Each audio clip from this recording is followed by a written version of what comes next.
ಬನ್ನಿ ಇವತ್ತು ದಿವಿ ಹಲಸಿನ ಹಪ್ಪಳ ಮಾಡುವ ಸುಲಭ ಹಾಗೂ ಸಾಂಪ್ರದಾಯಿಕ ವಿಧಾನವನ್ನು ತಿಳಿಯೋಣ. ಮೊದಲಿಗೆ ದಿವಿ ಹಲಸಿನ ಸಿಪ್ಪೆ ತೆಗೆದು ಸಣ್ಣ ತುಂಡುಗಳಾಗಿ ಕತ್ತರಿಸಿ ನಂತರ ಅವುಗಳನ್ನು ನೀರಿನಲ್ಲಿ ಹಾಕಬೇಕು. ಹಲಸಿನಕಾಯಿಗೆ ಇರುವ ಹಾಗೆ ಇದಕ್ಕೂ ಕೂಡ ದಿವಿ ಹಲಸಿಗೂ ಕೂಡ ಸ್ವಲ್ಪ ಮೇಣ ಅಥವಾ ಅಂಟು ಇರ್ತದೆ. ಹಾಗಾಗಿ ಈ ರೀತಿ ತುಂಡುಗಳನ್ನು ಮಾಡುವಾಗ ಕೈಗೆ ಸ್ವಲ್ಪ ಕೊಬ್ಬರಿ ಎಣ್ಣೆ ಹಚ್ಚಿಕೊಂಡು ತುಂಡು ಮಾಡಿದರೆ ತುಂಬ ಸುಲಭವಾಗಿ ಮಾಡಬಹುದು. ಈ ರೀತಿ ತುಂಡು ಮಾಡಿದ ಹೋಳುಗಳನ್ನು ಆಮೇಲೆ ಒಂದು ಸ್ವಚ್ಛವಾದ ಬಟ್ಟೆಯಲ್ಲಿ ಸುತ್ತಿ ಹಬೆಯಲ್ಲಿ ಎಲ್ಲವನ್ನು ಬೇಯಿಸಬೇಕು. ಸುಮಾರು 30ರಿಂದ 45 ನಿಮಿಷಗಳಷ್ಟು ಕಾಲ ಈ ಹೋಳುಗಳು ಚೆನ್ನಾಗಿ ಬೇಯಬೇಕು. ನಾವಿಲ್ಲಿ ಇಡ್ಲಿ ಪಾತ್ರೆಯಲ್ಲಿ ಎಲ್ಲ ಹೋಳುಗಳನ್ನು ಹಾಕಿ ಬಹಳ ಕಡಿಮೆ ಸೌದೆ ಬಳಸಿಕೊಂಡು ಮಾಡಬಹುದಾದಂತಹ ಅಸ್ತ್ರ ಒಲೆಯಲ್ಲಿ ಎಲ್ಲ ಹೋಳುಗಳನ್ನು ಬೇಯಿಸ್ಕೊಂಡಿದ್ದೇವೆ.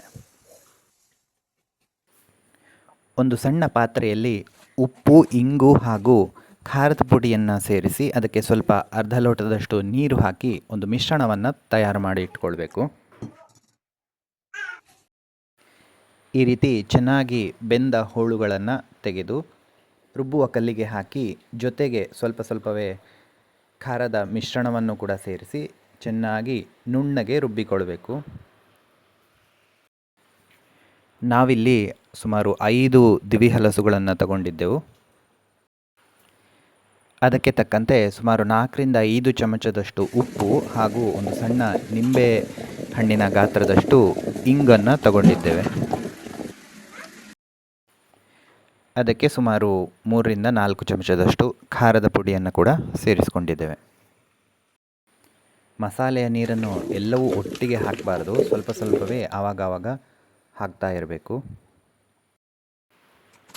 ಹಪ್ಪಳಗಳನ್ನು ಹಾಕಲಿಕ್ಕೆ ಬಾಳೆ ಎಲೆ ಬಹಳ ಸೂಕ್ತವಾದ್ದು. ಬಾಳೆ ಎಲೆಗಳನ್ನು ಈ ರೀತಿ ಸಣ್ಣ ತುಂಡುಗಳನ್ನಾಗಿ ಮಾಡಿ ಎಲೆಯ ಎರಡೂ ಬದಿಗಳನ್ನು ಚೆನ್ನಾಗಿ ಒರೆಸಿಟ್ಟುಕೊಳ್ಬೇಕು. ಈ ರೀತಿ ತಯಾರು ಮಾಡಿಟ್ಟಂತಹ ಹಿಟ್ಟನ್ನು ಸಣ್ಣ ಉಂಡೆಗಳನ್ನಾಗಿ ಮಾಡಿ ಬಾಳೆ ಎಲೆಯ ಹಿಂಭಾಗದಲ್ಲಿ ಇಟ್ಟು ಹಪ್ಪಳ ಮಾಡುವ ಅಚ್ಚಿನಲ್ಲಿ ಒತ್ತಬೇಕು.